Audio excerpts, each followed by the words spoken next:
তো hello everyone, সবাই কেমন আছো? আশা করি সবাই ভালো আছো। চলে এসেছি দুপুরবেলা রান্নাবান্না নিয়ে। তো এদিকে ক্যাপসিকাম ভাজা হচ্ছে আর মেয়ের খিচুড়ি হচ্ছে। সব রকম সবজি দিয়ে পালং শাক, বেগুন, গাজর, আলু, ধনিয়া পাতা সব কিছু দিয়ে মেয়ের খিচুড়ি বানাচ্ছি। এদিকে ডিম ভেজে নিয়েছি, বেগুন দিয়ে চচ্চড়ি করব টমেটো দিয়ে। তো মাছ টাছ আজকে নেই কিছু, তো ওই জন্য এই সবজি হবে, একটা চচ্চড়ি করব আর একটু বেগুনি করেছি গরম গরম।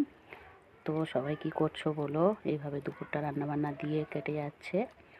তো বেগুনিটা খুব মচমচে হয়েছে একদম, কিন্তু পুরো গরম গরম খুব ভালো লাগছিলো খেতে। তো সবাই কি করছো বলো? এইভাবে রান্নাবান্না করছি। তো সকালে তো রান্না নেই বলে ভিডিও দিতে পারছি না। সকালে দুপুরবেলা রান্নাবান্না করে সমস্ত কিছু গুছিয়ে নিয়েছি। সকালে রান্না হলে আবার সকালে শেয়ার করবো। তো মেয়েকে গোসল করিয়ে দিয়ে রোদে নিয়ে এসেছি, রাস্তায় একটু খেলা করছে। এভাবে দুপুরটা কেটে গেল। সবাই পাশে থেকো, ঠিক আছে? টাটা।